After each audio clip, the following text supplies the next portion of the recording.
dalam nama Bapa dan Putra dan Roh Kudus. Amin. Allah Bapa yang Maha Pengasih dan Penyayang, kami bersyukur atas benih-benih cinta kasih yang telah Engkau tanamkan dalam diri kami. Bukalah telinga dan hati kami untuk dapat mendengarkan sabda-Mu pada hari ini.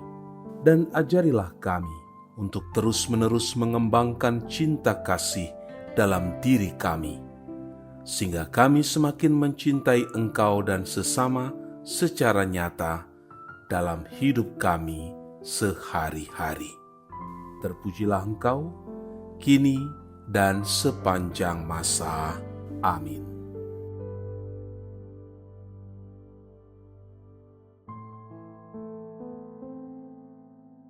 Tuhan bersamamu dan bersama rohmu. Inilah Injil suci menurut Lukas. Dimuliakanlah Tuhan. Sekali peristiwa, Yesus menyatakan perumpamaan ini kepada beberapa orang yang menganggap dirinya benar dan memandang rendah semua orang lain. Yesus mengatakan perumpamaan ini. Ada dua orang pergi ke bait Allah untuk berdoa.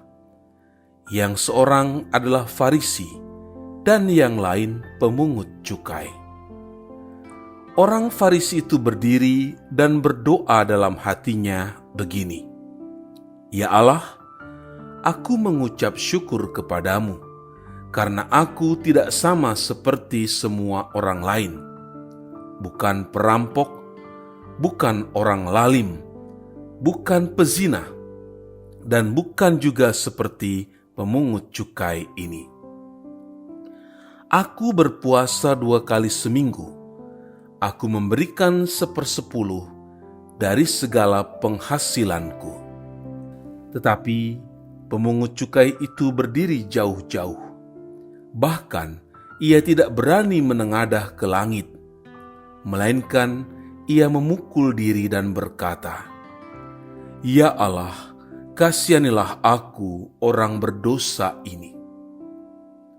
Aku berkata kepadamu, orang ini pulang ke rumahnya sebagai orang yang dibenarkan Allah, dan orang lain itu tidak. Sebab barang siapa meninggikan diri, ia akan direndahkan, dan barang siapa merendahkan diri, ia akan ditinggikan. Demikianlah sabda Tuhan. Terpujilah Kristus. Saudara dan saudari yang terkasih, kisah yang ditampilkan penginjil Lukas mengenai doa orang Farisi dan pemungut cukai ini sungguh menarik dan mengesankan. Kita dapat memahami bagaimana orang Farisi itu berdoa dengan cara demikian. Memang layak disyukuri bahwa dia tidak menjadi penjahat. Akan tetapi, kita perlu memahami isi doanya, karena orang Farisi tersebut juga mengatakan, "Aku bukan pula seperti pemungut cukai ini." Kelihatan di balik doanya ada sikap mengadili orang lain. Selain itu, model doa orang Farisi ini mengandaikan bahwa ia sudah tidak butuh Tuhan lagi. Ia sudah mampu menjadikan dirinya lurus dan benar tanpa bantuan Tuhan. Bukankah ini sikap yang sombong? Sebaliknya, pemungut cukai itu berdiri jauh-jauh, tidak berani menatap ke langit, tetapi hanya memukul diri dan berkata, "Ya Allah, kasihanilah aku orang yang berdosa ini." Yesus memuji pemungut cukai itu, bahkan menyebutnya sebagai orang yang dibenarkan oleh Allah. doa yang singkat dan penuh kerendahan hati dari si pemungut cukai dinilai lebih unggul. Si pemungut cukai merasa butuh Tuhan agar mengampuni dan membebaskannya dari dosa. Doa yang benar tidak memegahkan diri, tidak menyombongkan diri, yang selalu didasarkan pada kerendahan hati dan kejujuran, bukan pada apa yang kita lakukan sebagai prestasi diri.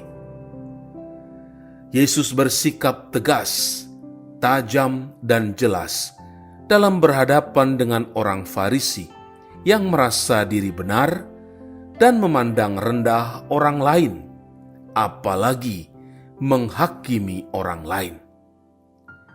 Orang yang merasa diri benar dan memandang rendah orang lain tidak akan mendapat tempat di hatinya. Ia menerima orang yang sadar akan kelemahan dan dosanya, serta mengandalkan kekuatannya. Yang mengandalkan kekuatannya dengan rendah hati justru dibela dan dibenarkan oleh Yesus. Dalam hidup kita sering bersikap seperti orang Farisi. Kita merasa diri paling suci, paling benar di antara orang lain, bahkan kerap kali kita dengan mudahnya menghakimi orang lain, menceritakan kelemahan dan kesalahan orang lain, bahkan mencari sekutu untuk membicarakan kejelekannya. Sikap seperti itu justru menghambat kita untuk menyadari diri sebagai orang yang terbatas di hadapan Tuhan, yang penuh noda dosa dan kesalahan. Allah mengasihi orang yang tulus, rendah hati, bersedia bertobat, dan menggantungkan harapan akan keselamatannya hanya pada Allah saja.